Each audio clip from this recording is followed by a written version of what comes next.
Oh my gosh, Jackie, your name. I can't handle your Discord name. It gives me anxiety. Say it. Say the name. I have to not hover over your name and see that. Say the name. I'm not looking at it on purpose. Okay, well, it goes away. Bonabart. Stop going away! Bonabartle Donabaugh? That's it, man. Bonabartle Donabaugh. Yeah. You nailed it. Proud of you. Bullshit. I am proud of you. But I didn't nail it. There's no way that's how you say it. No, you got it. That was pretty much right. Bonabartle Donabaugh. All right, let's clap at 35. 35 seconds. We're not going to wait another 30 minutes to clap, 35 minutes to clap. I'm sorry, I wasn't on time.is yet. You bastard. You bastard. Run it back. You can line it up. All right, 55.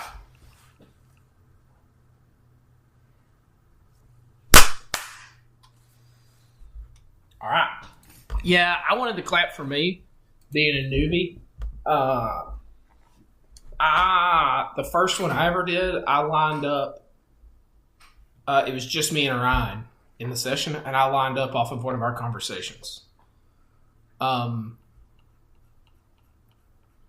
And then, like 10 minutes later, the audio was kind of weird. Like we were talking over each other, and I remembered it, and we weren't talking over each other at that time, so I had to adjust it again. And then went back and re-listened to the conversation where I said it, and it still made sense. And I was like, oh, damn. Okay. All right. So let's jump right in. This is ADHD&D.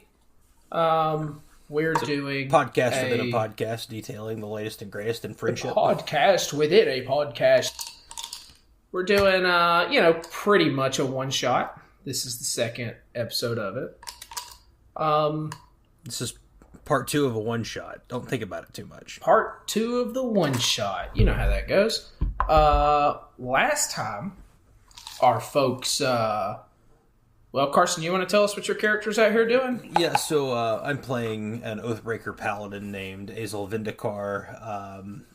When he was essentially ordered by the god that he had sworn oaths to previously, Ulrich, to kill his wife, Elenia.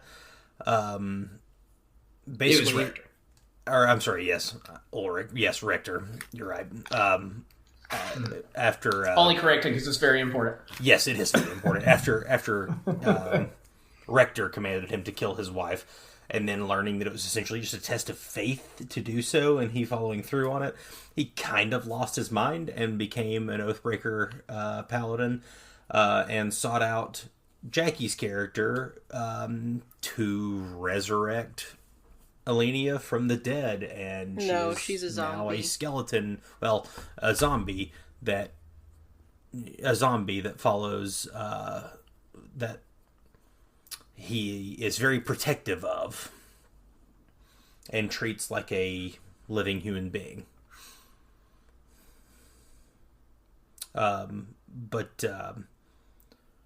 Yeah, actually, one of my favorite things about this character is when you text me and you're like, hey, this is what I'm thinking for this character. You know, like this tragic backstory happened.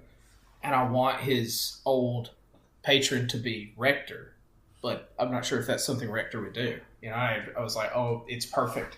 No, it sounds very Rector-like. Yeah, I'm in.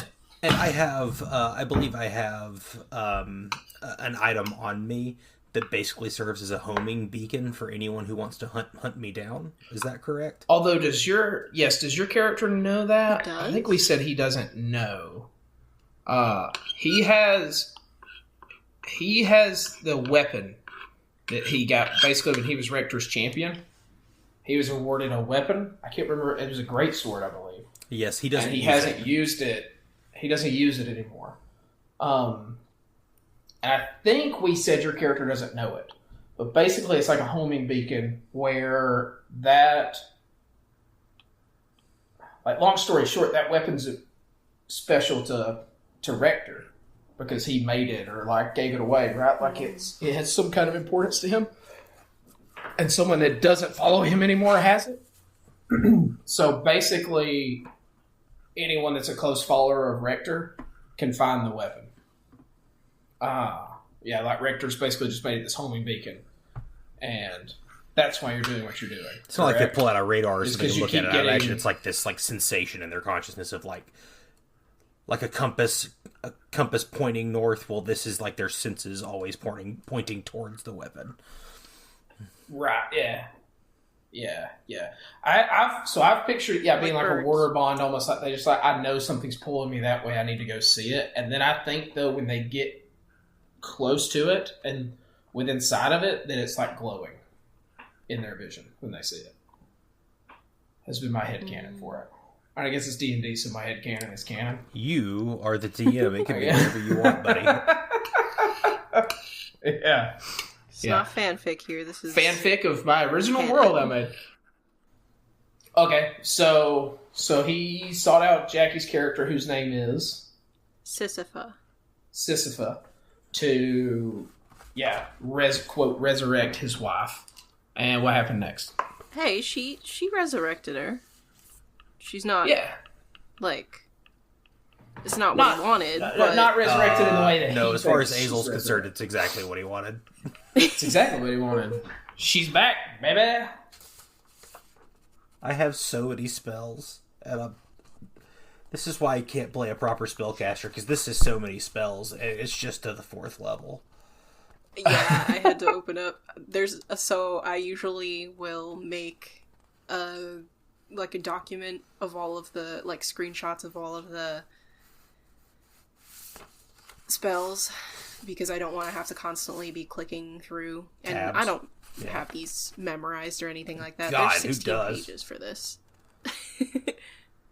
There are people who have these memorized, and bless them. That's taking up valuable hard drive space in the old brain box. Oh no. I think I need to stop my audio. Uh-oh. What happened? I'm recording through my computer. Mm. This is what I'm just gonna. I don't know if it makes any difference. We've heard you pretty clearly. Yeah, you sound great, but It doesn't sound like that's kinda Caleb weird. recording directly into his computer. Start back. We'll see how much that messes it up. Well, I'm talking to y'all through Yeah. my headset, but Audacity was recording. Through you could my probably speakers. just use the Craig file up until wherever you are now with a recording. That's what I did. I just stopped it and then started it. Started it back, so it might be a little disorienting, That's but good. we'll see. Okay, so basically, your guy was being challenged constantly, right, by people trying to take. And he's just His trying sword to go from him. somewhere where that shit'll stop. Right. Yeah. So he has traveled to what's basically the dangerous place on the most dangerous place on the continent. Yeah, this is the Australian outback, but it's a swamp. Well, it's swamp-ish. People don't really know.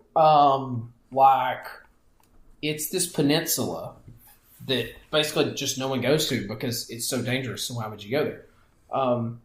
And from the outside, it looks like a rainforest. And then that's what y'all experienced. You hit a beach, and then it's like rainforest when the sand stops, and you walk through the rainforest for a while and ran into, I think it was a little bit of a swampy area. No, it wasn't swampy. It was more of like a lagoon where you fought sirens that were trying to lure you into the water. I think they did almost drown. They did They- lure Carson's him into the character. water. Azel had a rough time in that encounter. Azel.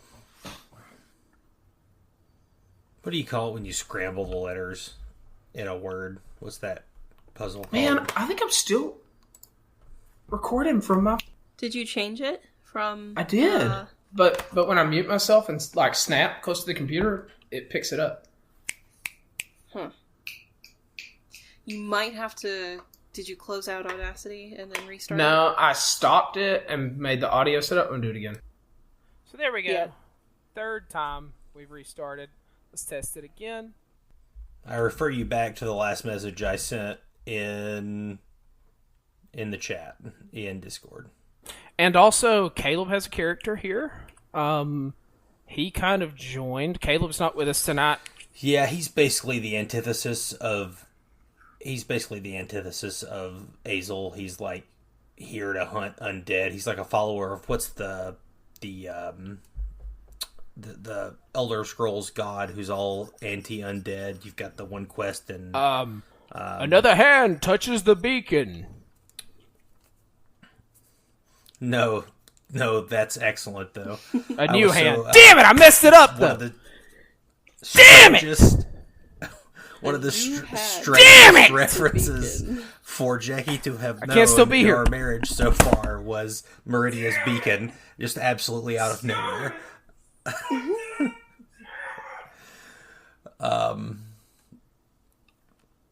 It doesn't matter.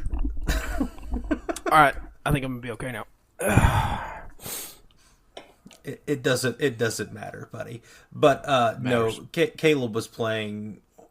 What was his character's class? Was he a monk? Oh god, I don't know. He was a samurai, but I don't remember what class he actually was. You know what I mean? So he was a fighter. No, I don't think his class was samurai, but he was a samurai. You know what I mean?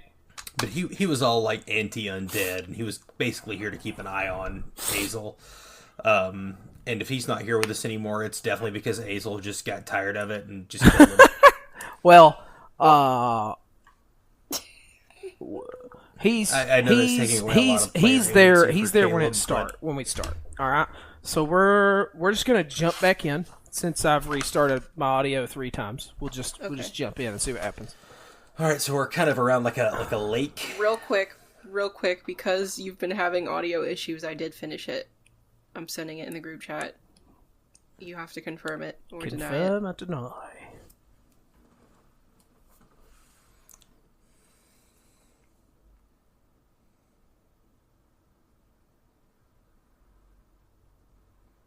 I think it's incredible that you just do this from whole cloth. I know hands are like they're one of the ridiculously hardest hard things, right? to draw. It took so I long. really like it. If I'm being nitpicky, I think it's insane that you've done this in like 4 hours. It's crazy. I couldn't do this if you gave me a year. Oh,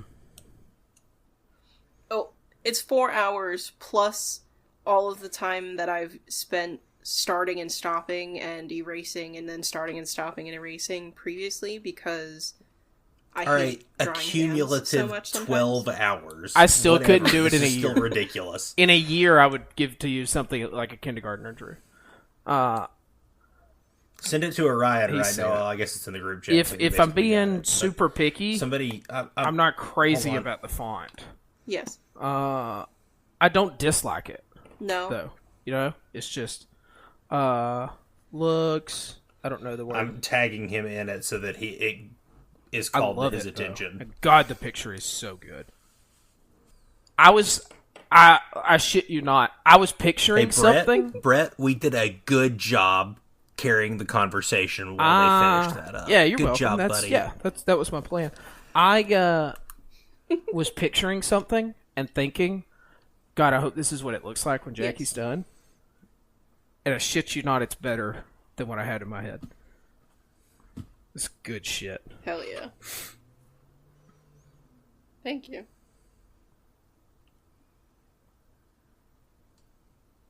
All right.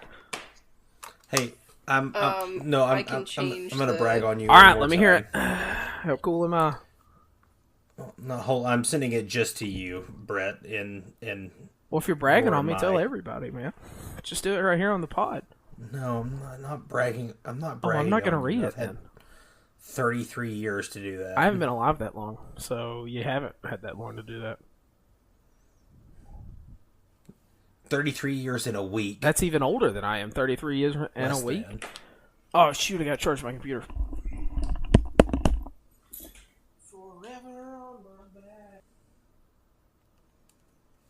I'm sending him your frog and toad plate. Oh. That one didn't come out super great, but You are I like the way it came out. insane. You are.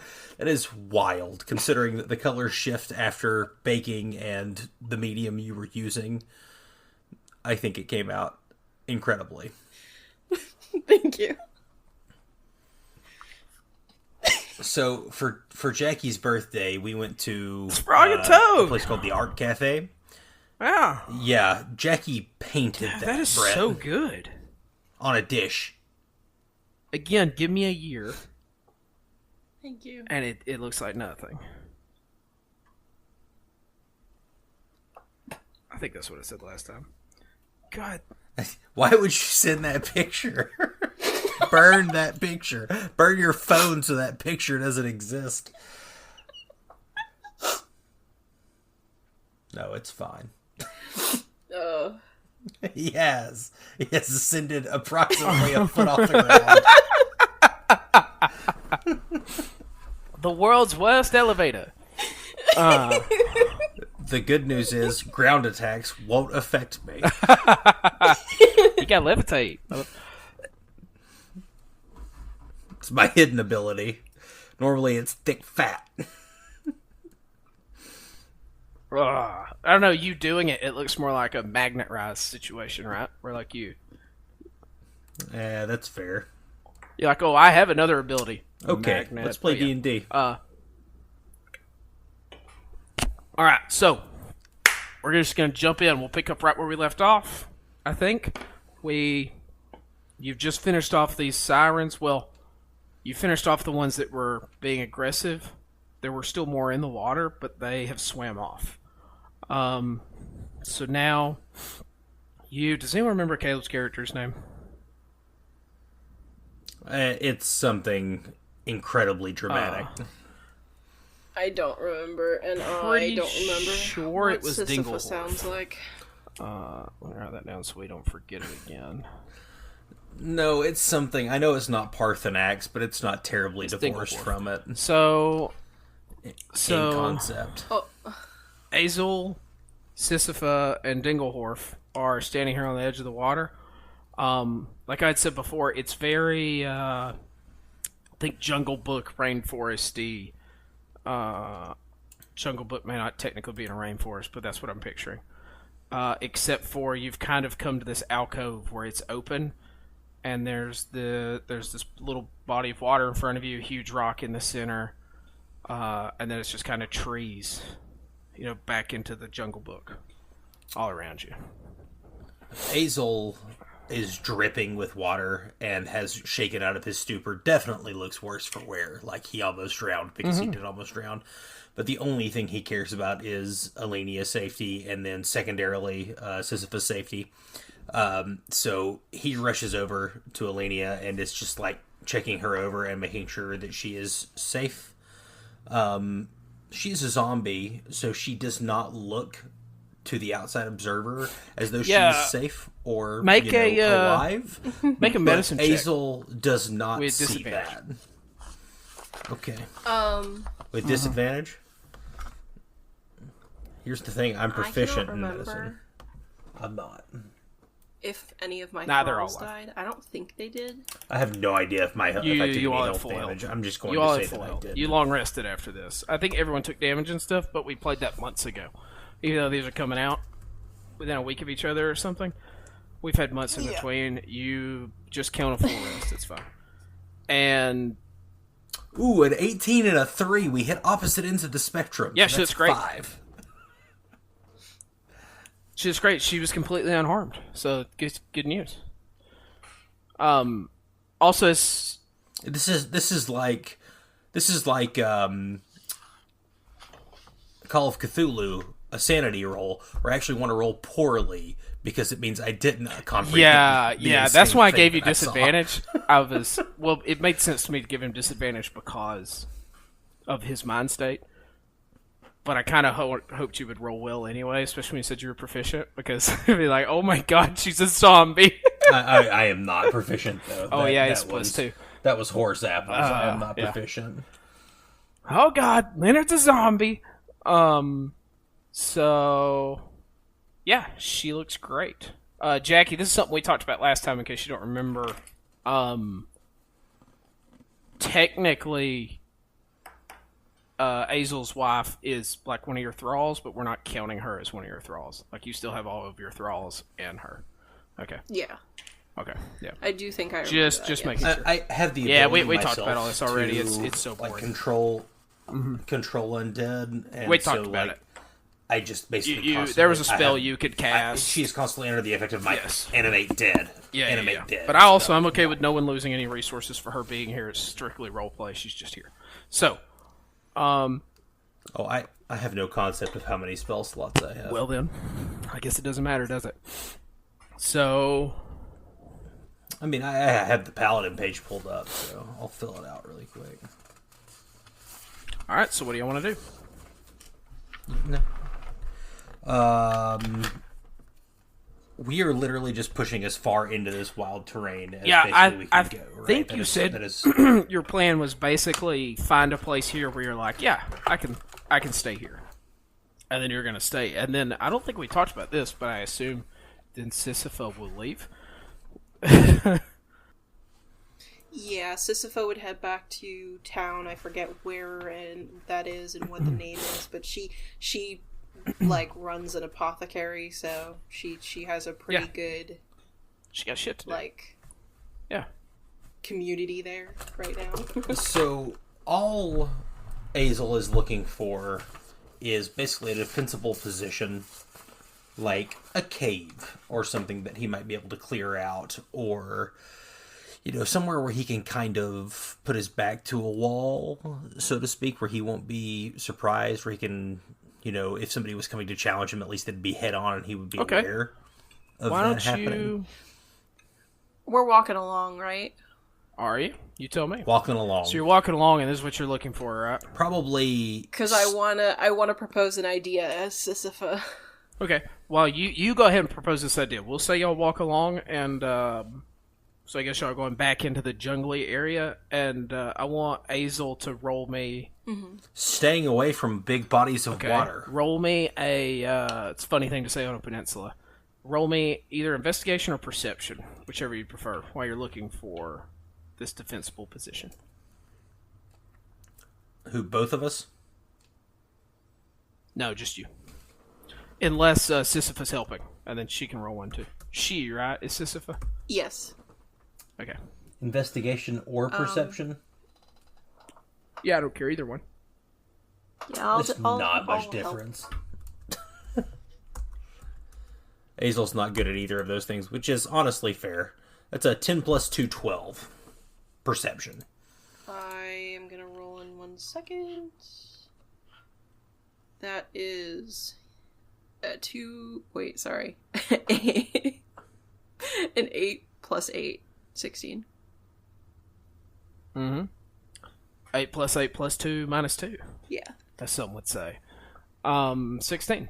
Yeah, so with your 12, Azel, you see, it's obvious that it's hard to spot a cave or something from far away, with how dense this jungle is. But you do notice that in the distance, probably about a mile, a little further maybe, but no, it'd be further than a mile. So it's within 5 miles of you, though. There's this kind of like a mountain. Mountain's not the right word because it's not that big, but it's definitely the tallest thing here, right? It's a rock structure. So you're like, maybe something there would be good because it's high, right? And it's, something to put your back to. And then with your 16, Sisyphus, you see this... Wait, before you say anything. Because I'm actually not looking for a cave, I'm looking for a giant tree. Looking for a giant tree? Like a real sturdy... Take us to Yggdrasil, or I get off the podcast. But that's like that's still alive enough that could, hold some weight to it. Okay, I like this. As you're looking around for trees, Sisyphus, you see this same rocky structure, a few miles away. And about halfway up it, you see this massive tree is like growing into it, and you can't see. So it's strange because you can't see the base of the tree because there's just brush and stuff in the way. Like you need to move way around, but you can see its massive roots coming down and like digging into this rock, and you feel like, man, that seems like a good place, right, to get up and put your back to. But we got to get up the mountain and get to that big ass tree. And from here, I mean, it looks like that tree's like 100 foot around. And the way its roots are like digging into the mountain and breaking the rock away, it looks like one day this tree is just going to completely consume the mountain. Okay. You said it was how far away? You cut out, sorry. Somewhere between 3 and 5 miles, and then it's like 100 feet up this rock that's like jutting up into the air. So it's like 100. It's probably about 200 feet high, and then the tree's like growing halfway up it, just like looks like it's just massive trees growing out of a rock. Okay. So it's been doing this for probably 100 years at least, with how huge the tree is. Okay, so... One of those things that probably started as a little, ankle-high thing on the side of this rock, and now it's this massive tree. Sisyphus gonna jump and point a little bit. Oh! That looks like the perfect place for a nice tree house. What do you think? Yes, that looks promising. And Azel takes Elenia's hand and begins walking towards the tree that has been pointed out by Sisyphus. Okay, yeah, what's everyone's passive perception? Oh, not good. It's very not good. Passive perception. It's what I just rolled. It's a 10 plus 2. Oh, so you are both at 12. No, I'm pretty sure Sisyphus is actually an 18. No, I rolled investigation. Oh, okay.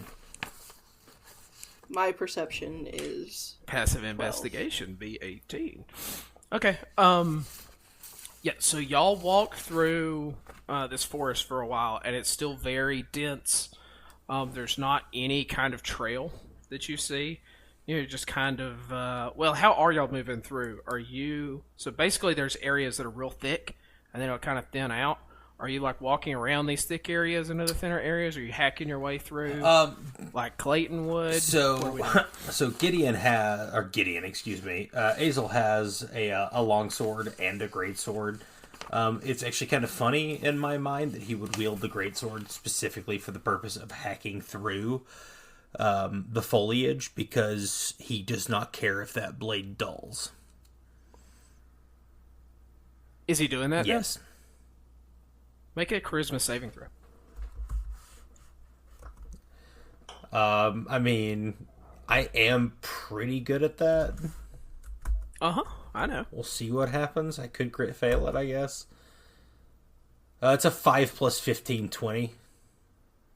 Nice. Okay, so with a 20,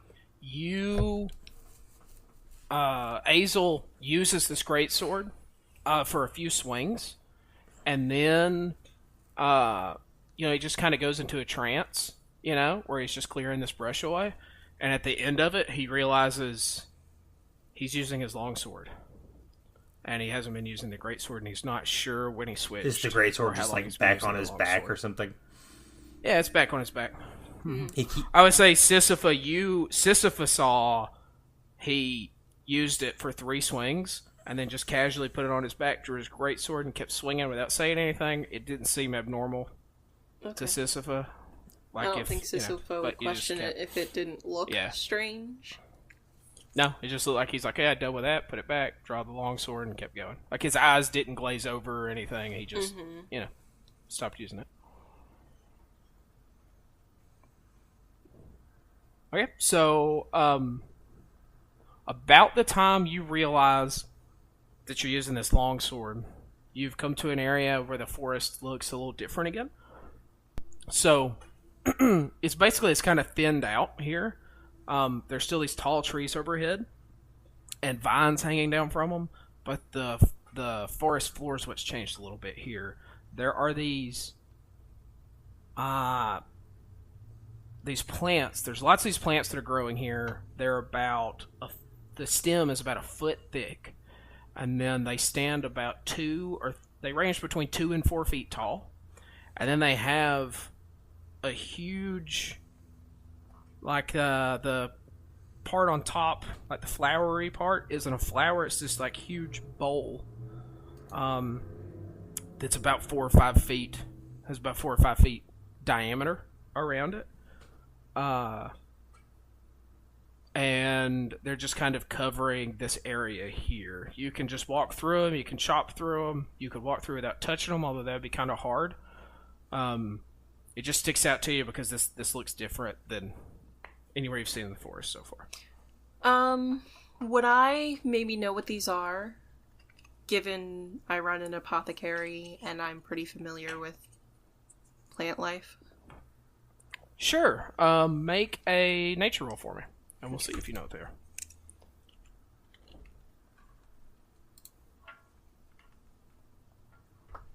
Let's be 15.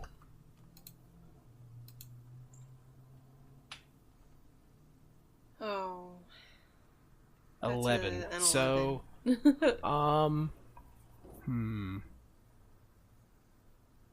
Like with an 11, I should tell you something. Maybe I can't remember if it's like there's two that look similar, and I can't remember which one's which. How about this? I'll give you this. You've read about a plant like this in a book, but you've never seen one, and its size is what's messing you up, because you're like, I could have sworn they were smaller than this, which is making you question what it was, and you can't remember exactly what it is, but you know they're dangerous, and you're not sure if it's because they're poisonous or like what exactly it is, but you know that they can be dangerous. Okay. When we see them, I think Sisyphus is going to like gently grab. I'm sorry, what is your name again? Azel. Azel. Oh, I thought that was in character. Honestly, I thought about it. I was like, yeah, that sounds like something she would say, probably. Sorry, person I'm babysitting. What was that? Which name? is why she doesn't say his name. She just grabs his shoulder because she can't remember his name. It genuinely is perfectly in character, though. If you were just to grab his shoulders and turn him in the direction of the thing he needs to see, he'd probably be okay with that. Of course he would, yeah. But she, puts her hand on his shoulder, and she's like, so I think these are poisonous, but it might be okay if we walk through them. Poisonous is good. Others will stay away. Are they... But it might be best if you try to avoid touching them. Azel doesn't give a damn if he touches them. He's definitely going to keep Alenia from touching them, though. Huh. Okay. So y'all just continue through. Sisyphus trying to not touch them, I assume. Yes, for sure. Off the warning. With her 7'5" ass. God, her ass is that big. How tall is the rest of her? But then Azel doesn't care if he touches them, but he's trying to keep his zombie wife from touching Correct, his corpse bride. Correct. Okay. Why don't you both give me dexterity checks? I'm giving you an athleticism check, and you can just deal with it. No, I like that a lot. But I want you, Azel, to give me 2, and you're going to take the low one, and your bride is going to take the high one.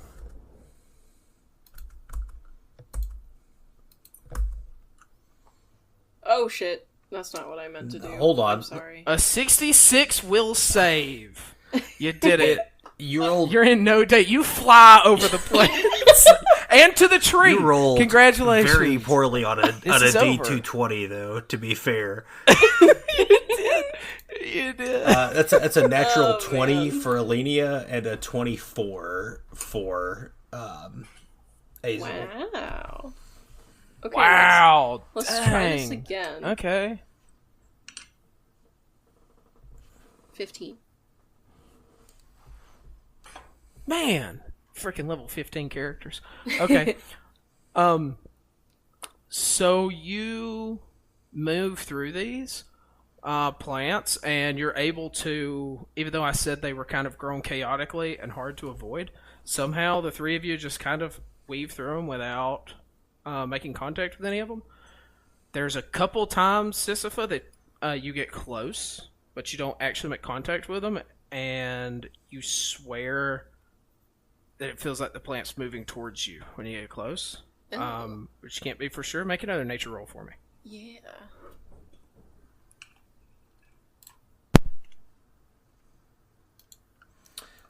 So I can, as an extension of my aura, as an Oathbreaker, I can essentially make my aura like pulse with frightening energy and frighten things around me. Can I perhaps try to like frighten the plants from coming towards us, like instinctively?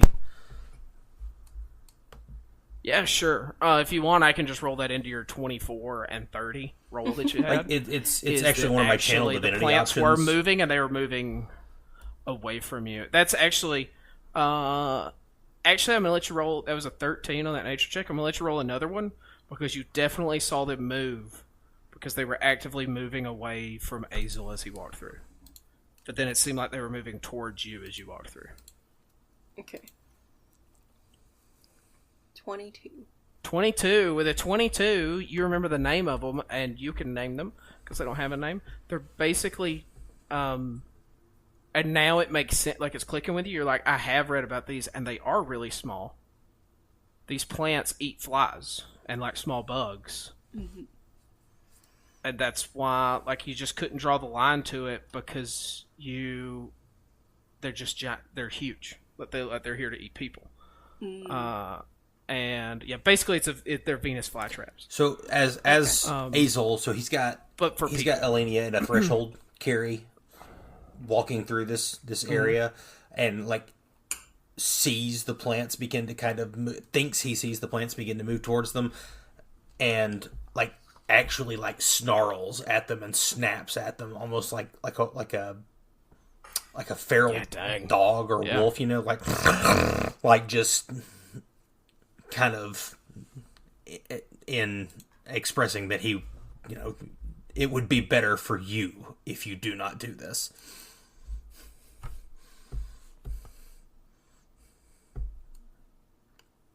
Yeah, that's awesome. I like it. All right. And then y'all just continue on your merry way, I guess. Yeah. It's at this point that you realize that Dinglehorf is not with you anymore. You're not sure when you lost him or where he went, but it's after getting through the flowers that Sisyphus hasn't named yet, even though they already have a name that exists. That Dinglehorf isn't with you any longer. So you continue on towards the tree. Somebody just make a flat D20 roll for me.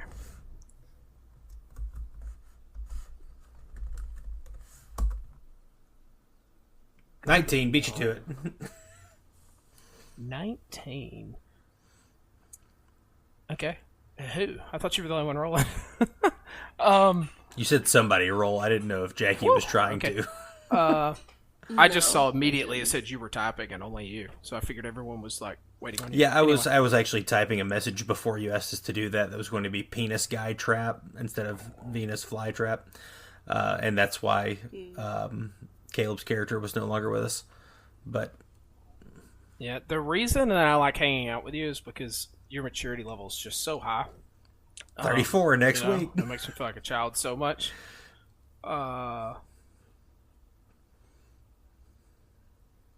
Okay, so with a 19, you see a... Let's see how you described it.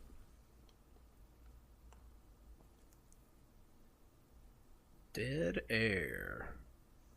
All right, here we go. Here's the good news. You can edit all of this out. Gotcha. It's all gone. No one will ever know that I had to look something up.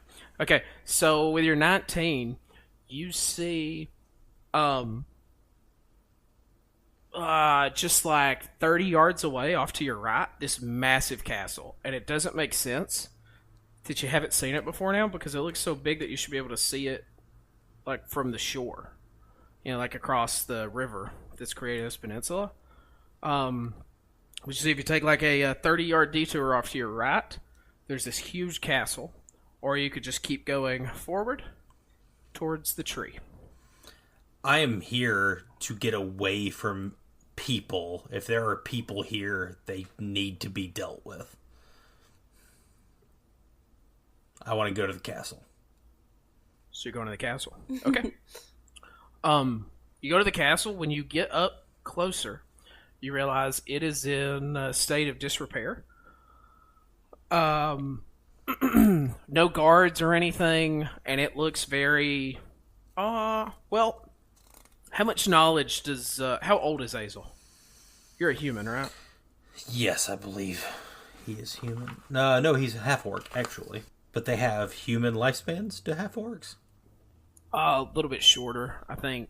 Half-orcs probably have humanish, but so we'll say mid-30s. Orcs like live to 50. Okay. How well... Well, how about this? Just roll a history check, and then we'll know. How well versed in history and stuff is old Azel? Or is he just probably not great? I mean, he's pretty. I'm very well versed in history. I'm very well versed. He's pretty good at religion, but he's not great at history. It's an 8 + 1 9. Can I roll and you can easy. tell me secretly? Yes. It's rude. You shouldn't have secrets. If I get it, because I've not been. We're supposed to be friends. Was 13 do it? 13. Okay, so Azel with a 9. It's a pretty old castle, man. Yeah, like I said, it's in a state of disrepair. This castle There's is rocks and stuff quite old. I don't away. think anyone's here. Now, Azel, earmuffs for a second, so I can tell Sisyphus something. Sisyphus. Yes. He's right. Pretty damn old castle. Pretty damn Probably old like castle. 100 years old, you'd guess. Yeah. All right. Probably. Maybe 200. Maybe 3. That's pretty old. Someone send a older message than in 50, chat when I can sure. come back. Okay. We better tell him he can come back. Okay. I'm back. That's rude. He's back. Okay. Yeah, I think it's this looks like a pretty nice place to settle down in. I mean, it will be fortified already. That's a good start if no one else is here. Yeah, you don't even have to really build anything. Just kind of fix up some stuff. I can help a little bit. You know, I got my thralls. You would do that? Yeah, of course. I do that back at town all the time. You will be rewarded. And he just, like, pours gold out of a pouch. Onto the floor? Yeah. Not floor, ground. Yeah. Into the grass. Into the grass? Yeah, it's grass and these like small plants that are actually so thick the coins don't make any noise when they hit the forest floor. You know, it's like there's this cushion of plant life that are just kind of catching the coins that he's dumping. I think there's a good like 30 to 40 seconds of just of just her just staring at the ground like because that was extremely rude. Like, you know when just you're a kind of cashier and then an old person throws the money on the counter instead of your outstretched hand. That's how she puts feels the dollar right now. down the She's front like, of your shirt. Oh, that's only happened to me. Okay. and she's not gonna say anything, but she's gonna pick it up.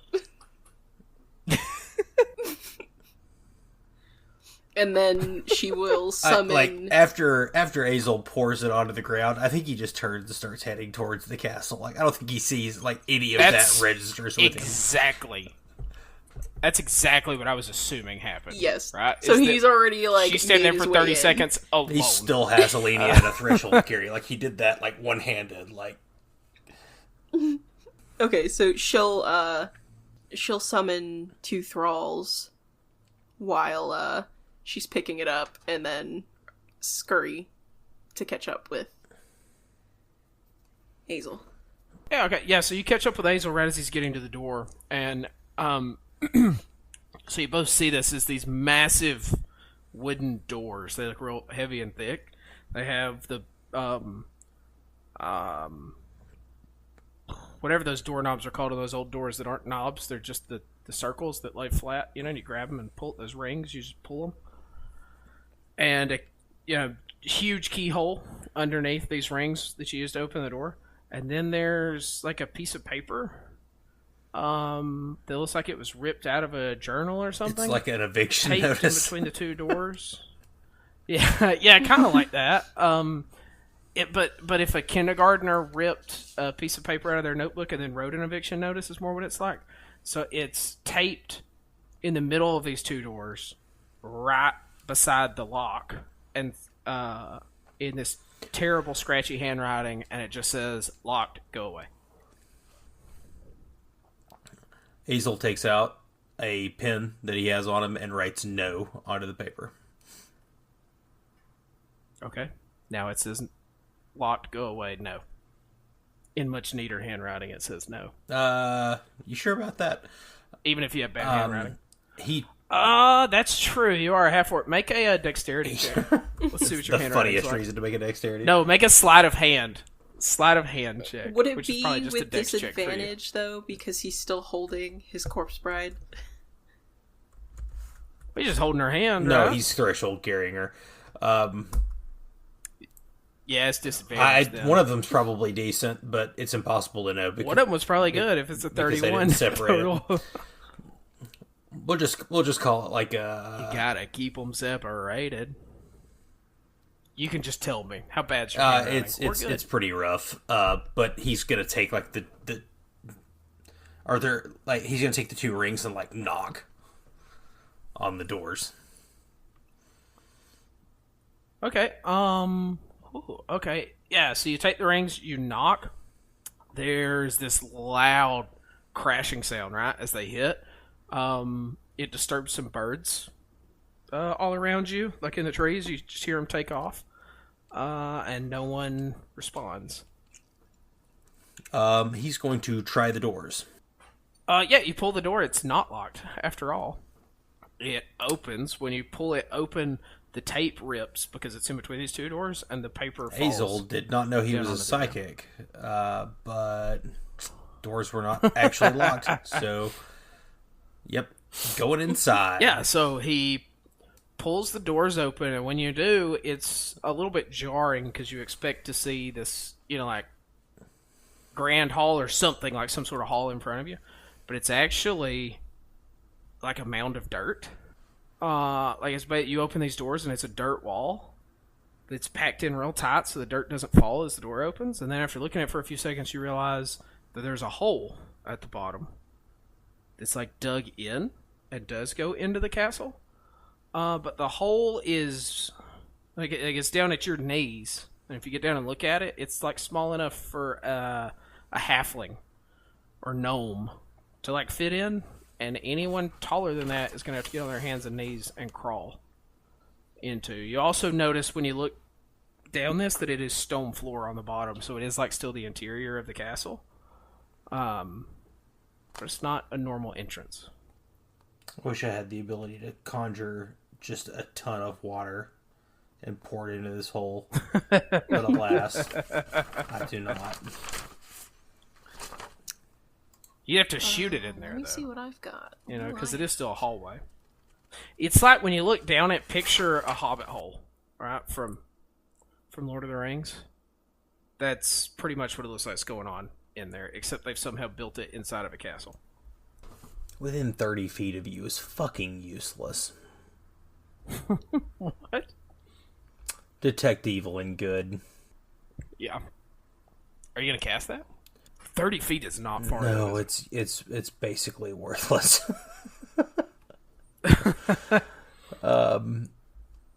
But yes, I'll cast it. All right, what do you guys want to do? For the duration, if there's an aberration, celestial, elemental, fey, fiend, or undead within 30 feet of you, this could be challenging.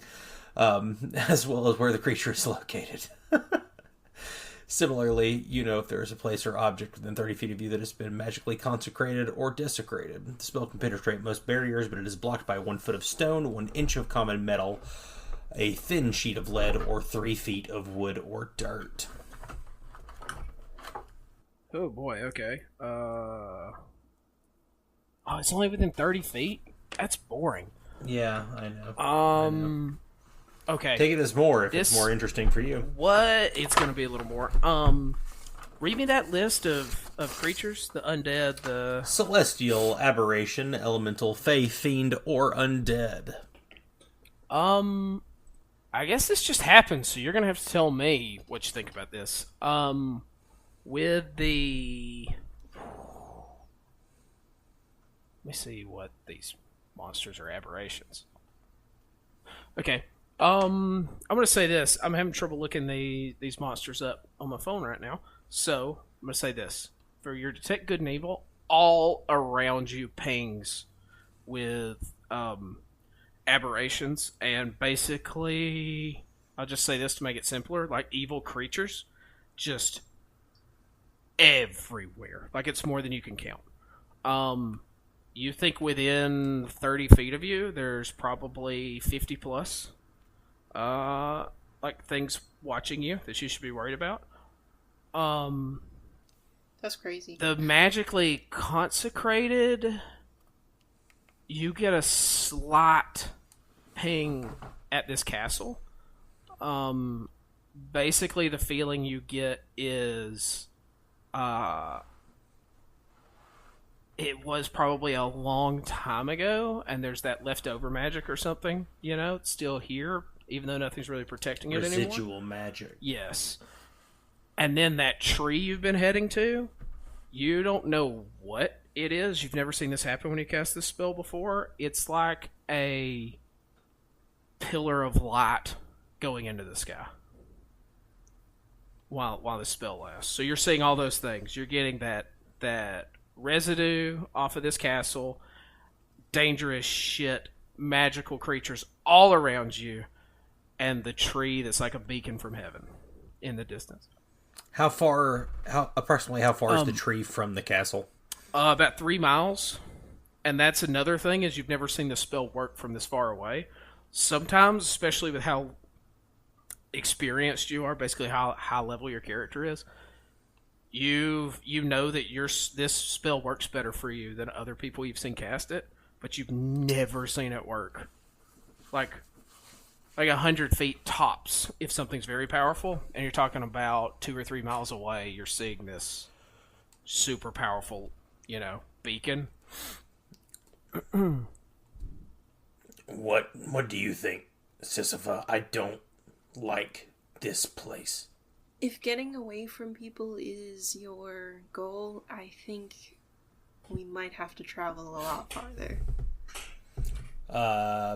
Azel nods and leaves the way he came and actually begins circumventing the castle to head towards the tree. Not going in the castle, huh? Okay. No, sorry, buddy. No, it's fine. That's where you're supposed to meet Orion's character. But Orion's not here. So...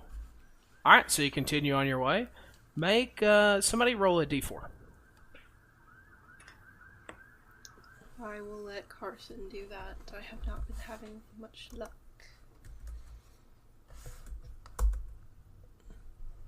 That's a 1? A 1. Okay.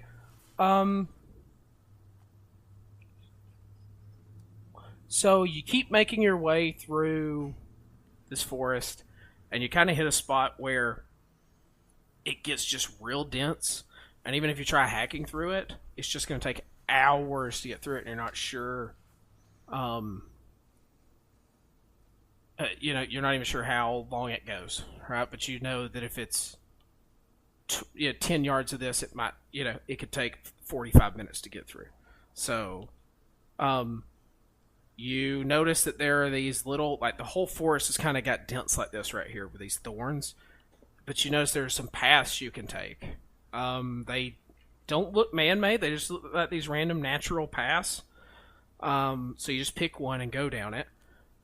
And it's kind of like going through a corn maze if there's giant trees over your head and the corn are thorns that are as big as your fist that look like it would be very painful if you bumped into them. And after winding through the path you've just kind of chosen at random for a while, it starts to get hot. And then as you move further, it's getting like hotter and hotter and hotter until you come out and you're like on the other side of this like massive thorns that's behind you. And in front of you looks like a swamp, except instead of water, it's basically like patches of lava across the ground and these molten rocks. And it's not like a lava river. It's muddy, but even in the mud, you can like see there's kind of lava underneath. So it kind of looks like there's places you could step and lava ooze out. And this goes for about 100 feet until it looks like the forest just kind of continues again. Like for some reason, there's just this like swath of burned out lava ground and then regular jungle on the other side of it.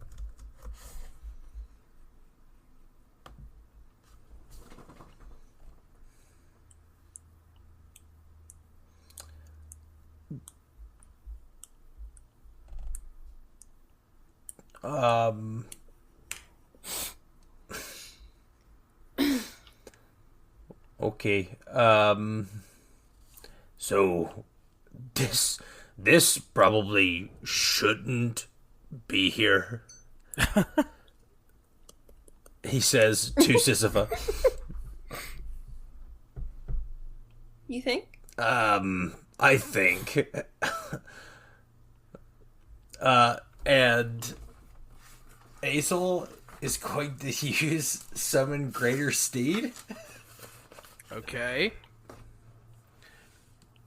And Azel is going to... What would be the... like, animal... like, steed most associated with Rector, do you think? Well, it can't... It would be a dragon. Are they in art or anything? If you ever see Rector riding something, it's always a dragon. But This I don't know spell if you said can the do a spirit dragon, takes on a form you choose: a griffin, a pegasus, a periton, a direwolf, a rhino, a saber-toothed tiger, etc. So it gets pretty wild. I also like a griffin. I think I like a griffin. I'll say that there's been art where he's seen with griffins. The only animal he's ever been riding is a dragon. So I could see followers of Rector riding griffins if they can, or like summoning a griffin as their steed because, you're not stealing any of Rector's thunder. But you know that Rector likes griffins, right? So he'll be like, oh, that's cool. These dudes are riding griffins. At least if the artists are correct. And so Azel summons a griffin. Okay. With find Greater Steed. And gently sets Elenia on the griffin's back and climbs up himself and then offers a hand to Sisyphus. And also each of Sisyphus' thralls, if they are riding on the griffin, to just carry them across this lava that is in front of them. Hey, roll a d20 as you're helping them up. And I guess all the way to the tree, because it would be insane not to keep just flying towards it at this point. Yeah, you just summoned a steed with a flying speed, so. So 16? Okay, so you're 16. As you're helping them up, you get this pang for a second, like in your brain. It's like a brain mini... Pang? No, it's more like a mini half-a-second panic attack. And you're able to just banish it and not worry about what your brain was trying to get you to freak out about as you help them onto your griffin. And so, Greater Steed, you can summon a griffin and fly. It's like I believe it's you. just I there just want to know for as long. It's just there for as long as I like. Right, but you can just fly with a griffin, right? You control the mount. While the mount is within 1 mile of you, you can communicate it with it telepathically. While mounted on it, you can make any spell you cast that targets only you. Also target the mount. The mount disappears temporarily when it hits your hit points, or you dismiss it as an action. Casting the spell again resummons the bonded mount with all of its hit points restored. You can't have more than 1 bonded mount as an action, and you can release the mount from its bond, causing it to disappear permanently. And if that happens, it leaves behind any objects that it was wearing or carrying. But this thing's like a permanent bonded mount. Oh, so you had to like bond with it or something, though, right? Because you can. Yeah, at some point in the past, I suppose. Yeah. I'm fine with it. With us saying that it's happened. That's just interesting. I didn't know that about it. Do you know how many hit points it has? I mean, I have never looked up what a griffin. Is it just a griffin? I think guess so. Okay. Yeah, so y'all just get on this griffin and fly over the lava. Yeah, because griffins can fly, so they're not worried about lava. And shit, it has 59 health. Wow, his strength score is an 18. Its con's a 16. I think Sisyphus would ask. Its intelligence, by the way, take... is at least a 6 because that's part of the spell too. Okay. Yeah, it just I don't has know the if monster's it's HP. because griffins have feathers, right? They do. I do. Can she take a couple? Tell me how you're taking them. Is Sisyphus asking for permission? Oh, okay. Yes. From Azel?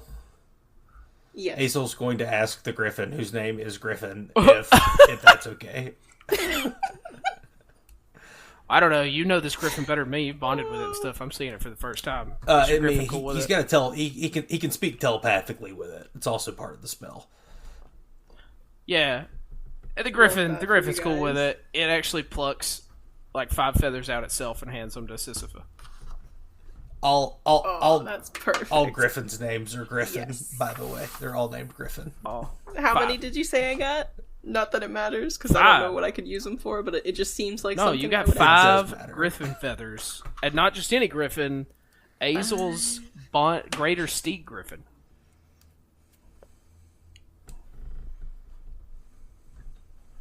Which, if it dies, it just can come back to life. 5 of Griffin's Griffin feathers. 5 of Griffin. Yeah, 5 Griffin feathers from Griffin. And yeah, and you're just gonna fly to the tree because that's what makes the most sense, right? Yes, because it'd be insane to walk anymore now. I think Azel has to like stop himself from face palming because they took a boat here, but he's got a griffin. Yeah, let's flip to the back page now. Yeah. So you just fly in a straight line. Are you flying over the trees, or are you staying like in between the forest? How tall are the trees, and how tall is the tree that we're heading towards? Like, well, the tree you're heading towards is 100 feet up, is where it starts growing. And the other trees are, let's see, they're really tall. But doing a Google search, realized I've messed all of my measurements up. So we'll say these trees are all about.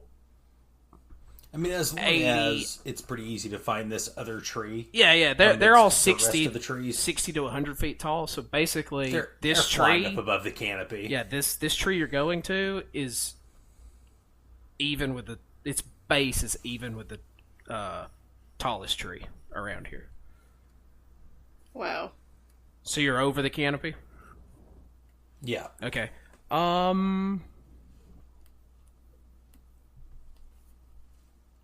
Make a perception check, both of you. Not good at that. Don't make me do that. I can use your passive, 12. If you would rather use your passive. You can use my passive 12, because I have not All been right, rolling so we well. use Sisyphus 12. Oh, it's a 4 plus 2, 6. All right. For Azel. So the good news is y'all are headed towards this tree. Azel is actually singing A Whole New World to Alenia, zombie Alenia, while they're doing this. Yeah, so y'all are just having a good time, right? You realized, oh my god, we could have been flying this whole time. And it's right about then. What's everybody's AC? Oh, mine is... Wow! Wow. Well, mine's not worse. It's 22. Of course it's not. You're a paladin. Okay. Well, let's make the rolls anyway. Okay. That's a nat 1. Oof. Who is that targeting? Alright. So, Because it definitely matters. yeah. I wanted... So I'm going to be fair and do it the way I was originally thinking, which is... Azel was making the most noise, so he's targeted first. And I was like, and then there's 4, and I'm just going to switch off. Which means we have a 10, 28, 13, 14. So only the 28 hits. Sisyphus. Yes. But Sisyphus is within 5 feet of me, right? Yeah, you're both riding on a griffin. Alright, cool. We'll figure out what that means shortly. Okay, so as this is happening, the only sound y'all can hear is this rushing wind and Azel's singing. Until He is not singing A Whole New World. so it's just the rushing wind until you feel Sisyphus, you feel this other rush of wind suddenly, like go by your face, and you notice a talon swipe at the back of Azel's head. It's this like massive talon. It's like the size of Azel's head. This talon, and it swipes at him, and it catches you off guard. Azel just kind of turns his head to the right, like just tilts his head to the right, and the talon goes by. Even though it's behind him, it seems like he just knew it was there. And as all of this is sinking in, there's this searing pain across your back as you feel this claw go, like start at your lower back and go all the way up to your shoulder, and up at D8 instead of 8. That's why it's not one to roll. And you take 29 damage from this. Hold on. Okay, I have resistance to non-magical damage. It's magical damage. Alright, Damn it. but I have the interception fighting style. And I can roll a d10 and add 5 to it and reduce the damage anybody within 5 feet of me takes as a reaction. Am I allowed to use that here? Yeah, that's fine. Alright, so I So it's didn't add reduced my by plus 14. 5, but I rolled a d10 and rolled a 9, so I reduce it by 14. Alright, so you take 15 damage from that. And then that kind of puts the two of you on alert as 2 more of these things swipe at you. And then you get a good look at them, and there are these 4 huge rocks. That's ROC. Like the mythological bird, not a flying boulder. No, it's Dwayne The Rock Johnson. Yeah, it's 4 Dwayne The Rock Johnsons. Yeah, but they're flying. They kind of move to where there's 2 in front of you and 2 behind you. And let's roll initiative. You don't know what I'm not good at? Dexterity. What a shocker. Yeah. That's a 10 plus 1, 11. 11 plus 2, 13. Let's roll for them. Oh, what is wrong with me tonight? I'm like, let's roll for them and open up my calculator. 0? They have 0 dex? But plus 4 to dex saves. That's weird. So we got 11, 13. I have 17, 19, 8, 8. So the one that missed Azel is one of the ones up front. It turns and comes back, and it's actually going to slash at the griffin. Wait, 22 definitely hits the griffin. Yeah, for 12. This is the same round of combat. Yeah, the first one was a surprise round. Because y'all roll bad on your perception checks. And does 30 damage. So it just turns and God, he's got 59 health, so at least that's over half his health. As this bird turns and it like drags its talons down Griffin's side, and blood oozes out. Does it bleed, Carson? Like, how does this? Because it's. I think so. Yeah, I kind of pictured it as it slices down. It also damages its wing, and this blood comes pouring out. But it's this weird effect because the Griffin can't actually die, even if it dies. So it's like the blood doesn't even hit the top of the trees. It's just kind of like dissipating into nothing, but it is gushing out. And then the next rock is going to turn. Let's see. Let's make it roll a d3. One Azel, 2 Sisyphus, 3 the Griffin. You got a 3, so it's going to attack the Griffin. That's rough. A 15, that hits. This might be about to be bad. So it does 33 damage. So that's almost max damage. It turns and just like catches the Griffin. It sweeps by and catches Griffin in the throat and just rips its throat out. And it's bleeding for a few seconds. It probably just dissipates. Yeah, that's what I kind of pictured underneath us, like the blood was doing. You know, like it blood gushes for about 3 seconds and then it just dissipates from underneath you. And shit, y'all fall down into the trees. Yeah, it's not going to be great. I'm going to let you make a dexterity saving throw to see if you can catch yourself on the trees, because you got trees, 15 feet below you probably, the tops of trees. See if you can catch yourself there / slow your fall. But if you roll a 20 or higher, you've caught yourself and you're safe. At 15 or higher, you will slow your fall. Is Sisyphus within 5 feet of me for this? Yes. Yeah, y'all are still right on top of each other. All right, so you get to add +5 to your saving throw. Wow. Yeah, Okay. And you're making a dexterity saving throw. +5 to whatever you get. Do you get that too, Carson?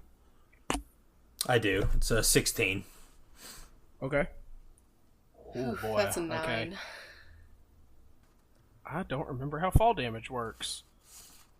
It's not good. I think it might be a D8 for every 5 or 10 feet. I think it goes up every 10 feet by the same number, by the same die like that. I was thinking a D10. But I also think it maxes out. A D6 of bludgeoning for every 10 feet fallen. Okay. Holy and we said you're about 100 feet up.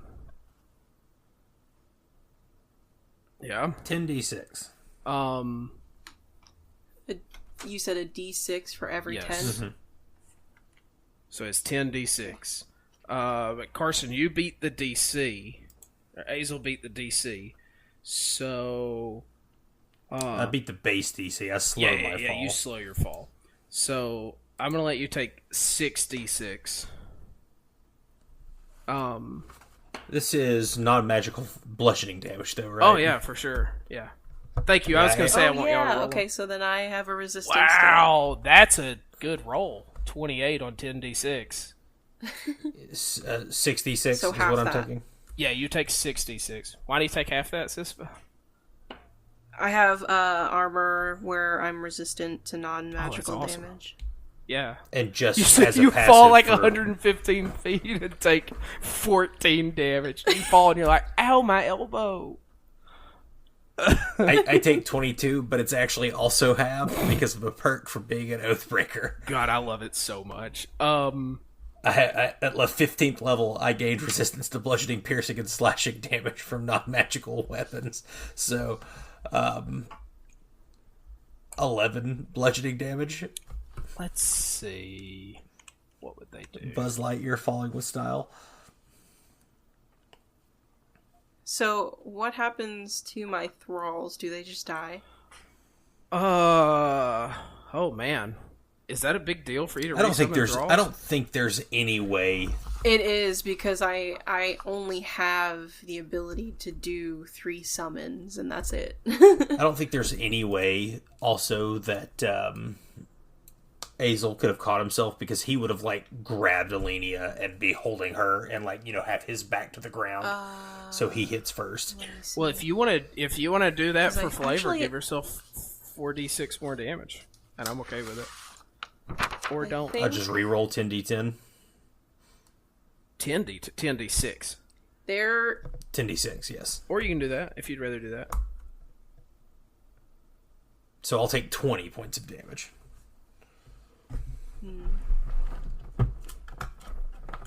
Ooh, 40 on 10d6. That's... I guess that's right at average, though, isn't it? Is average 30 or 40? 35? Average would be 3.5 times 10, 35, yeah. So a little bit more than. Sorry, what were you trying to say, Sisyphus? Sorry. Hold on, I am doing some math. Here, I'm gonna do this for the thralls. Let's see. So I'm gonna do something for the thralls and see. Okay. I was gonna say, because their health is 29, so if they take the damage that I took, they have 1 health. Okay, so I just rolled just 3 luck checks for him. I got a 9, 17, 12. One of them just falls straight to the ground, like they hit some kind of opening in the trees, hit and just explode kind of on contact, right? Like just explode into this gory mess. And then one of them is stuck upside down, about 15 feet over your head in a tree. It's missing its right arm, but other than that, looks fine. And as you're examining this, you hear these breaking branches and stuff, and you're looking around and you see one of them is still falling, and it's just it just keeps hitting these soft patches. You keep breaking up, so sorry. I've missed a lot of what you said. So one of them exploded on the ground. One of them is stuck 15 feet over your head, missing an arm. And as you're seeing all of this, you hear these breaking branches and stuff overhead. You turn and look, and you see one of them is tumbling through trees, and it just keeps happening to hit these perfect little spots where there's a big clump of leaves where it hits and rolls and falls onto another one, and then it just kind of hits beside you and just stands up completely fine. So you've lost one. You got one that took, how much health do they have? 29. I'll say it took 6 damage, and one that's fine. Okay. And the rocks don't seem to have followed you down here, but you can see the base of this cliff that you were headed towards. Just right next to you. You were almost there when you were swarmed. Love that. I have 2 potions of general healing. Okay. Or greater healing? I think they're greater healing. You said for general? Yeah, it's greater healing. Because I just put 2 potions of GH. Yeah, that's all I put. I think y'all found greater healing potions last session. Potions of general healing is just what Gideon has. General healing? Yeah. Any potion Gideon has is a general healing potion. Any one he's drinking, at least. As long as he uses it on himself. 1 second. Any potion that he uses on himself. Alright, I might go preheat the oven for real. Okay. Tell Bret I'll be back. Because I also need to pee. Alright, so what do y'all want to do? Also, I promise we're right here at the end. Carson went to the bathroom really quick. Well, that's a real selfish thing for him to do. He should only take breaks when I take breaks.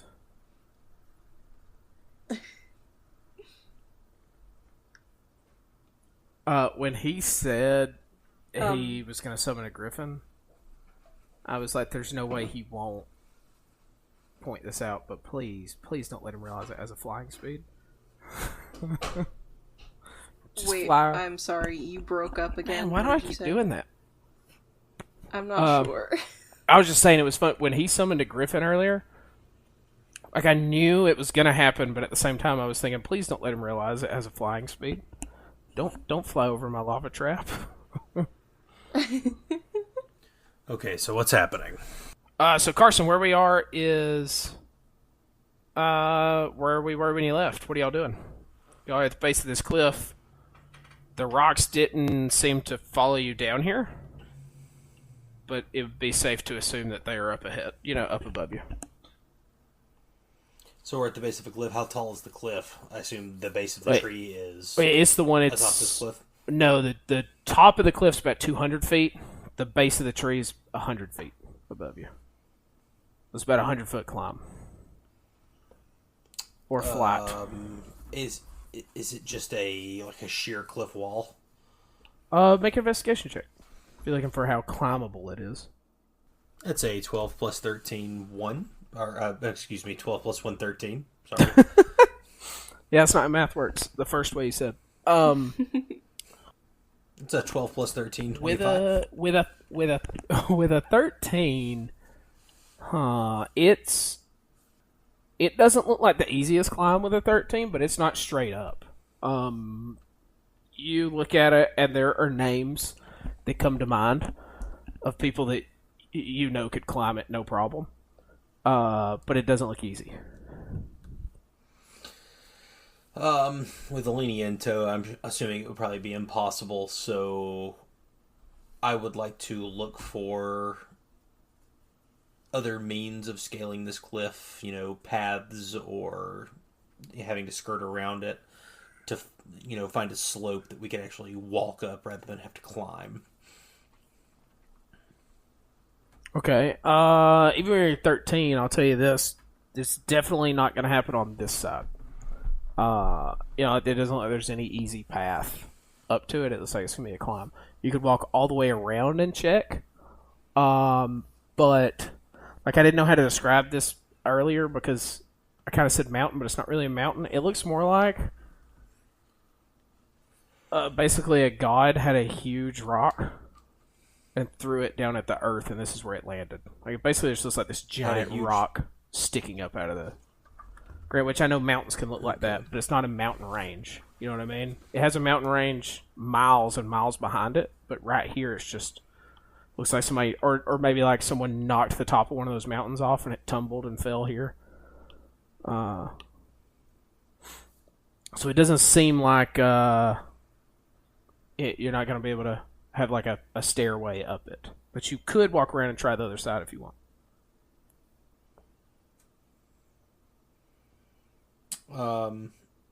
Azel runs that by Sisyphus. Are we close enough together? Do we land close enough together that we're still together? Yeah. Y'all landed near enough to each other. You saw each other fall. You're together. Yeah, Azel runs that by Sisyphus and gauges if she is willing to traverse around. Sisyphus is here to help you. She pretty much is just like you're the boss. So she's Azel just kind of following. Azel starts walking counterclockwise. Man, I forgot you're gonna have to carry somebody. I'm just gonna simplify this with any rolls or anything. I think as you walk around, or we'll do combat or anything, you walk around. It's easy to just walk around it for some reason, and it's pretty much like this all the way around. Even with your low passive perceptions, at periods when you're walking around the base of this, you hear the screech of a large bird overhead. And so you kind of walk around until you're back to your starting point, and nowhere really looked like any better of a climb than the one before. It just seems like the best way up there is to grab some rocks and climb, or fly. I'm pretty sure I can't resummon my griffin for quite a while. So I guess Azel is going to secure Alenia to his back. Yeah. And start climbing. Okay. Okay. Sisyphus also? Yep. Alright, let's make athletic checks. And Azel, I'm going to let you pick. Do you want me to give you disadvantage for carrying someone or add +5 to your DC? I'll take the disadvantage. That's a 9 plus 10, 19. With disadvantage. Wow. Okay. It's 4 plus 1, 5. Oh boy. Oh boy. Okay. Hey, are your thralls making this climb too, or are they waiting at the bottom for you? Yeah, no, they're coming up behind me. So Azel sees everybody else, Sisyphus, the thralls, kind of struggling, and Yeah, I'm just gonna make them take struggle our with you. rope Yeah. that we definitely have. Their strength our- is a +1 as well, so you can definitely just. Yeah, they rolled. We are rolled all 5, tied both of them. together, with, Except the one with one arm, rope it rolled a around 4. our waists. Okay, so you changed it where, yeah, now you're helping everyone up, right? Yes. Okay. So, so now you have. I would like to propose that we roll. All roll at the average of all of our scores. Is everyone's? Is our athletic score. Okay, I'm okay with that because I was gonna give Sisyphus advantage and you disadvantage, but I like it better. Make everyone roll, and we'll average it out. Okay, roll again, basically. Yeah, let's all roll again. So, but that means we got to roll for 2 modifier? thralls. We're all using our Yep, I own will do individual that. modifiers. Hold on. Yes, the thralls just have your modifier. Yes, which unless is a it's higher. +1. Okay. Yeah, so Jack's gonna make 3 rolls. I didn't separate them. So an 8, a 14, and a 5. So 8 The average for of 14 for the next one. Oh yeah, we're doing the average. the average for my 2 rolls is a 8. 20 for each of them. Plus 14 plus 5, and then you have a what? The average for my 2 rolls is a 20 between them because I didn't separate. I rolled what would be a 30, so it's either like a 5 Yeah. and a 15 plus 10. Ooh. Okay, so that is an 11.75 average. So we'll call it a 12. Not y'all's best work. So Azel, this is more difficult than you were expecting it to be. Y'all are moving your way up, but going so slow. God, it's moving so slow. After, like you're basically dragging the Azel to you. At least it feels like you're dragging everyone tied to you up with you, and after what feels like an hour, you know it can't be that long, but after what feels like an hour, you're about halfway, and that's the point where you hear this the crashing sound, and you look up and you see these large stones tumbling down towards you. Everybody make a dex save. Let's do it the same way. Don't take disadvantage. Azel, I'm going to average everybody's rolls out. We're going to take damage together. Within 5 feet? Be honest. Are they within 5 feet of you? With the rope tied to them? Sisyphus probably is. I don't know if the thrall are. Maybe not. If Sisyphus is, I'm just going to give it to everybody. That's fine. I don't care. Actually, I just say just you and Sisyphus roll, and the thralls will... I'm going to have them share Sisyphus' fate anyway. Oh, it's a 15 plus 6, 21 for Azel. Ooh, okay. The 14 plus 2, 16. 4. Nice. All right, we had to beat a 15 here, so we did it. Yeah. So these rocks come tumbling down, and everybody just kind of sticks close to the wall and prays, and they bounce over you. Sisyphus, you feel one like breeze right past your back, and you keep moving, and you keep moving. You're almost to the top. And you see it's these rocks that are flying above, knocking the boulders down at you. And when you're about 15 feet from where you're trying to get, they knock another like chunk of rocks down at you. And let's do another round of dex saves. Please, nobody roll a 1. And it saves 15 again. So it's a 17. It's an 11 plus 6, 17. Ooh, all right. Yep. 13 plus 2. 16 15. average. Yeah, so same result as before.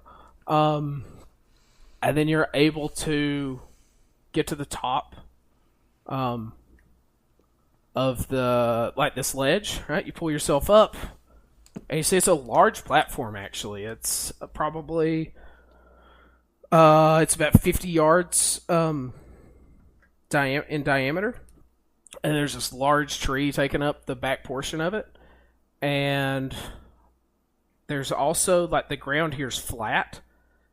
And there's this little, like, it's this little covering of grass that's grown up here. And then the tree at your back. And as you're standing here admiring this, the rocks swoop down on you again. And I'm going to stay where we were in the initiative, which is, it's one of y'all. I know it was my 2 rocks and then you 2, but I don't remember who was first. It would have been Sisyphus. Okay. I think Sisyphus had a 13 on initiative. I had did, 11. yes. Okay, so Sisyphus, you're up as these rocks come back. What do you want to do? I don't know. Hold on. Because I have to... I mean... We'll cut this from the podcast for immersion, but just to let you know, basically, y'all hit these things twice. They're gonna die or go away. It's basically there. I'm gonna see if they can kill you in 2 rounds, and if not, it'll be over. Instead of a long, drawn out level 15 combat. So don't stress too much. How I, attack with my thralls. I don't remember if it's Okay, I can do an action and a bonus action to command. So I can command both of them to attack. Which means assault.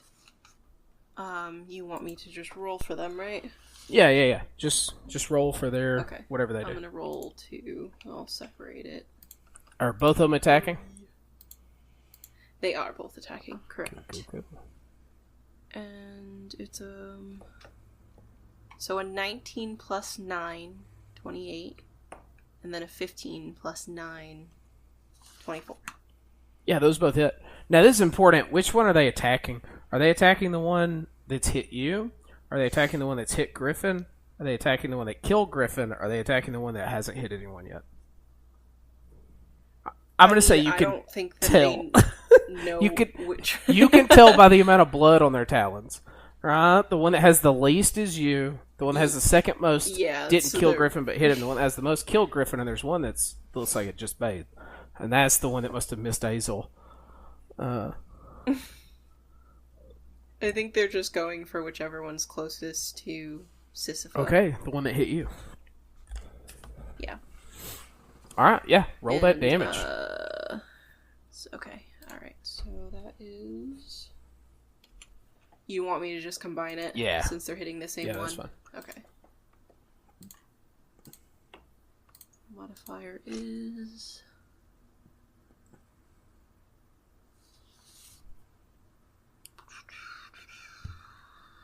Proficiency...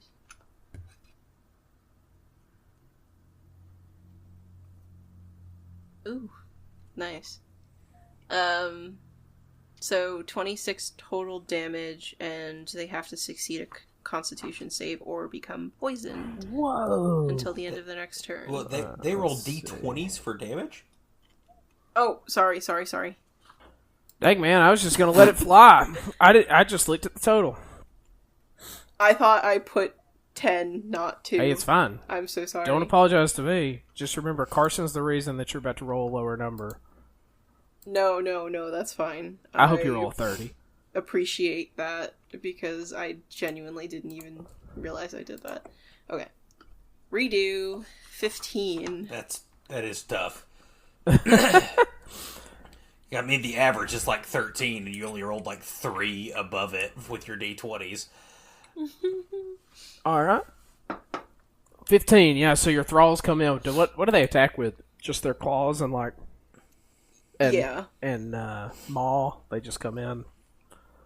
Yeah, they just...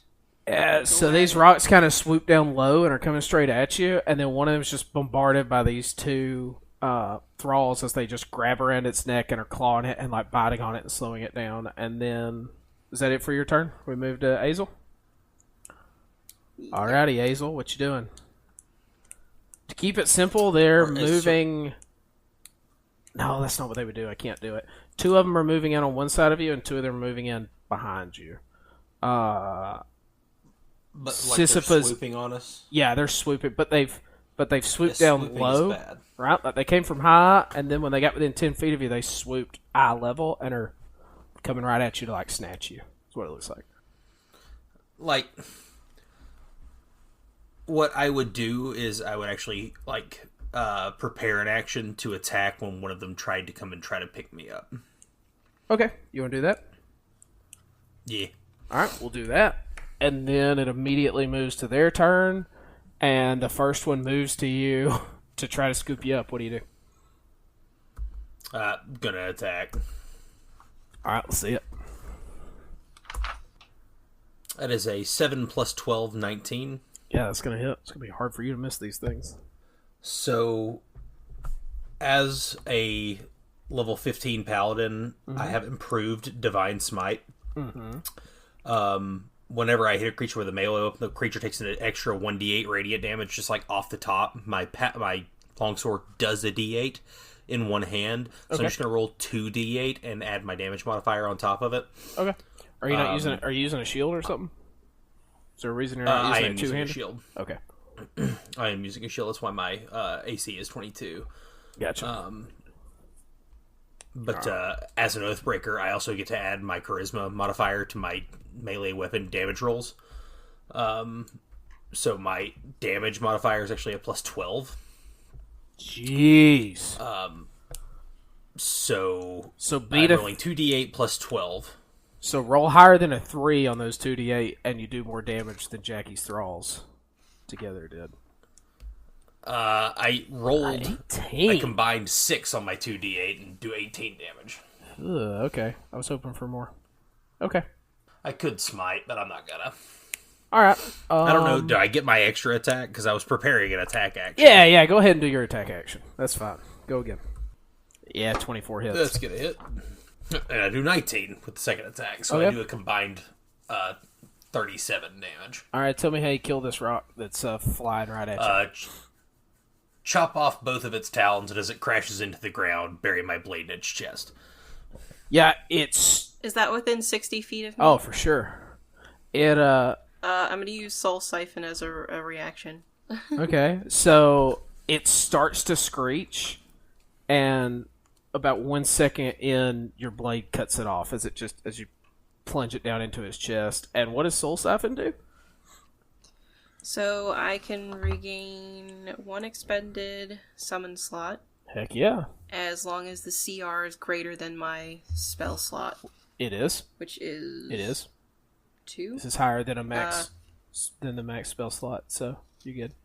I regain Baleful Charge. I think it's just I get a summon slot, which means I can... whatchamacallit? Basically make another thrall for me, which is very good. Heck yeah. So now it's their turn. The 3 of them get a turn. Unless, is there anything else you can do?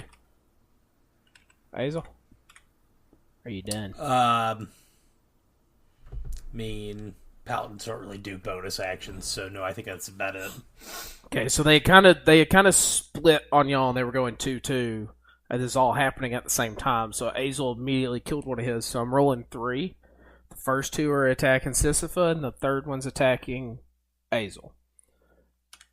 Actually, the first one's going to be attacking the thralls that are attacking it.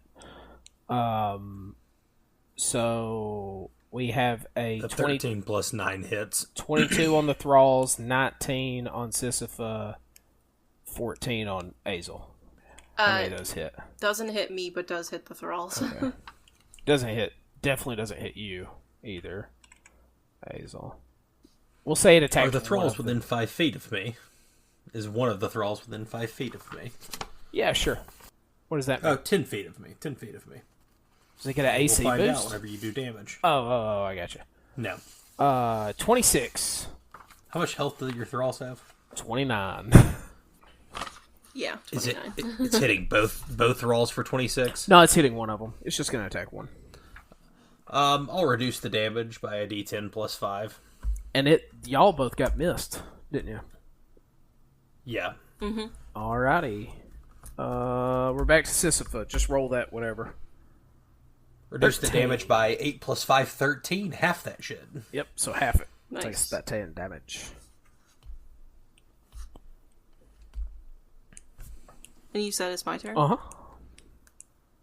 Oh gosh. Okay. Alright. I'm sorry. You good. Necromancers be crazy. There be a lot going on. I get it. No judgment. There's one action I'm trying to fucking figure out what it is. Fucking figure it out. Fucking figure it out. Fucking do it. But I think I lost it. You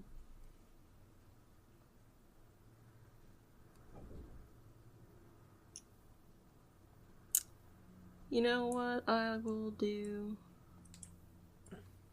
is I'm gonna use my action to reduce my summon limit, which I can do because I only had one summon limit one left, or before, and then I got another one, so I can do it. So I'm gonna be honest, I believed you that you could then- do it until you said, which is something I could do. And that's when I was like, wait a second. So one of the thralls is going to increase from a medium-sized creature to a large. Probably the two-armed one, right? We'll also say it's the one-armed one that just got jacked up. So you Yeah. can make the better-looking one And big. then it will increase... Heck yeah. Its health will increase. And movement, and then a bonus to attack. Okay.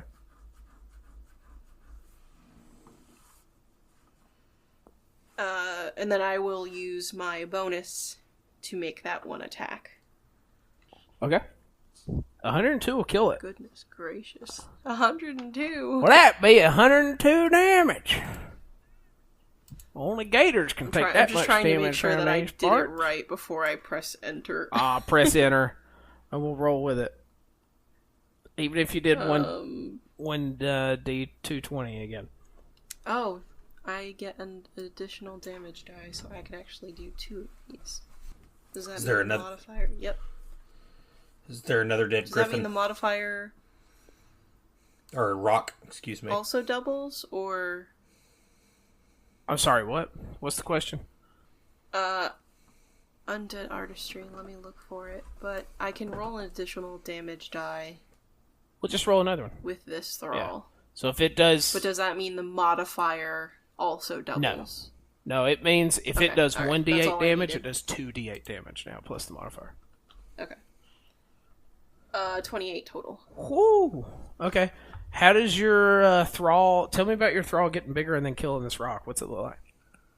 That, like, so this zombie, it, like, grows in size, obviously. Would it be the same size as the rock? Yeah. Yeah, it was like half Yeah. the size, and then it grew to the same size. And now it's just like, okay, alright, even the playing field. Yeah, now it's like, oh, you're a bird. And I think, I'm imagining, like, I mean, it's not huge, like, it's not giant, but I'm just imagining, like, It's big, though. It's bigger than you. double-fisted, like, swing Yeah. downwards, but it's, like, kind of, like, slow motion a little bit, but not really. It's slow. No, it is. just kind It of- is kind of slow motion, and you kind of even watching can't believe how hard it hits when it hits. Right? You're like, God, how is it so much force? But yeah, it's just, like, Wreck-It Ralph. Smash. Heck yeah, and just smashes it down into the ground. Oh, there's like this boom. It leaves a tiny indentation in the ground where it hits. And that deals with both rocks in front of you. So you turn to look at the ones behind you, and Azel, your turn.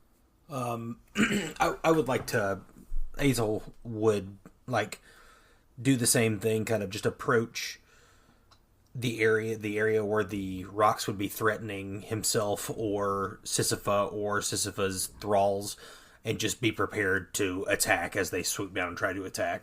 Yeah, okay, sure. So same as last time, one of them swoops in, you can make your attacks right before it reaches you. Or one of them already did swoop in, I guess. So you could just attack, right? Because they swooped in and missed. Those both first hit. attack is a 28, and second's an 18. Mm-hmm. Yeah, you got to roll a 1 or 2 to miss these. Okay. Which means their AC is 15.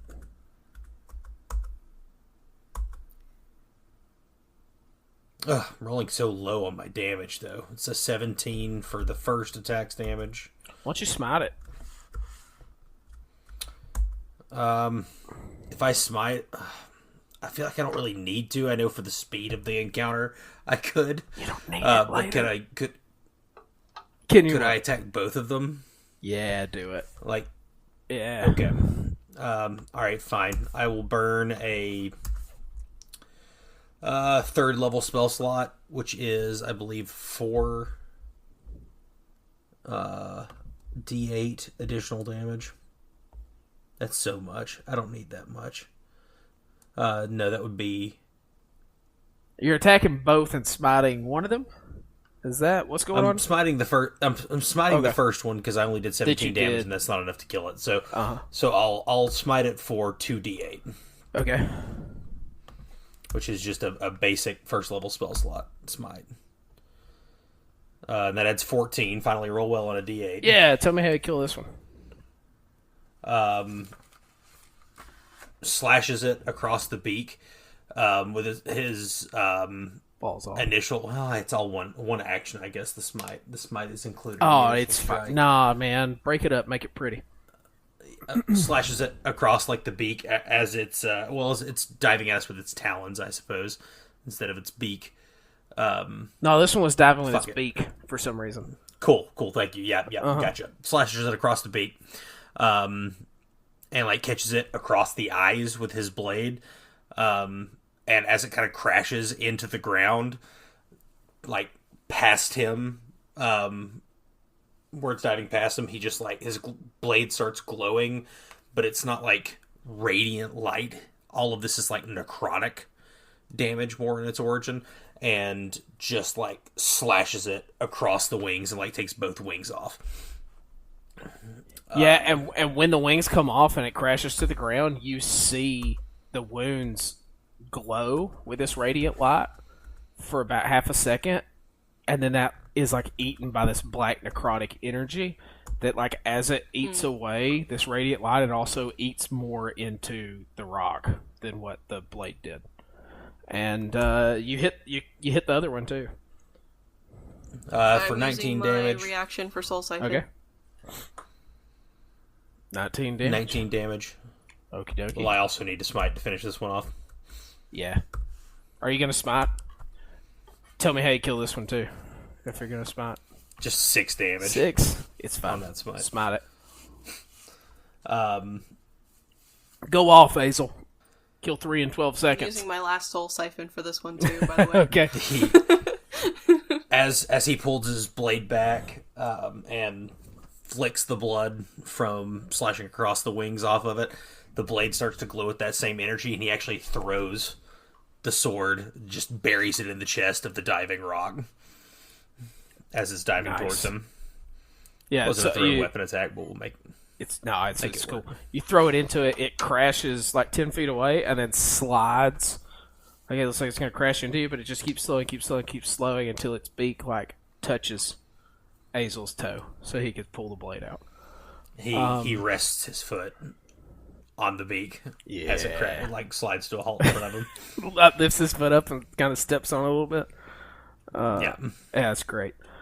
Okay, so then the camera kind of pans back a little bit, and you can see that you're on this ledge with, I can't remember if you were gone when I was describing this, not Carson, but you're at this ledge. It's there's this grassy covering over the rock for whatever reason. You got about a 50-yard diameter up here in this flat space with a large tree at your back, and from up here you can see, you can basically see this entire peninsula. You can't see below the tree line, but there are gaps in it, and you could see if something came here, like came across the river to come to you. You would have a fine look at it, and there's spots where you could see it, as it came closer to you. You do look up and down around the mountain and see some of these rock nests that might be a problem eventually, but for the moment, this seems like a decent place to stay. I think Azel looks around at the rocks that are littering the ground around him and just heaves a heavy sigh and pulls Eleni off of his back and carries her in a threshold carry again and walks towards the tree. Yeah, and that's where we end. You're walking towards the tree to go do whatever it is next, and roll another d20 for me. 13. All right, so with a 13, as Azel's walking towards this tree away from Sisyphus, he starts to feel that mini panic attack he dismissed earlier happening again. But since it's already happened, it's like he can feel it coming. It's not as sudden, like he feels it building up, recognizes the feeling, and as he wonders why he is feeling this, why this is happening, he remembers that when he cast the whatever good and evil spell, the identify good and evil, whatever it was, Detect, yeah. That his wife was showing as undead the entire time. And he was able to dismiss it then, but it's coming back to him now that's why this panic is building in him, that she was glowing with the undead magic. And that's where we'll stop. And we specified in the build-up to the quest that the reason that she couldn't be resurrected, like with a true resurrection spell, is because her body was essentially desecrated by Rector so that she couldn't be resurrected. Yeah, I don't picture it being like physical desecration as much though as like no, it's like a spiritual. Like Rector told you to kill her, and when you did it, it was done. Like I think that's being that like he's basically the champion of Rector, right? Azel. And level 15, so he knows some very powerful people. Yeah, I picture that being the first thing he did was take her to a cleric and be like, resurrect her. And he tries and is like, I can't, and I don't know why. Like, I've never seen it happen before. I reach in to pull her back, and I can't get there. And I always can. I can always just reach in and pull them back, but I can't. Something's stopping me. Well, I had fun, guys. This is... the story of a girl? Yeah, but you don't want to hear about the girl that cried a river. This is about 50-ish years before where we're going to start at Session 0. That's insane. I shudder to think at who Azel is going to be in 50 years. In 50 years. If he's still kicking around. He is. Oh my gosh. That means Sisyphus is gonna be a crazy old lady running an apothecary. What race Instead is she? of a crazy young lady. She is a merfolk. I don't remember. Did we specify ages for them? Hold on. Merfolk, sea elf combo. So she could probably live for a while then. Yeah. She gonna live forever. And she's young too, isn't she? She's 24 right now. Oh, yeah. Man. Okay, so she's not gonna be a crazy old lady. But she'll be slightly not sane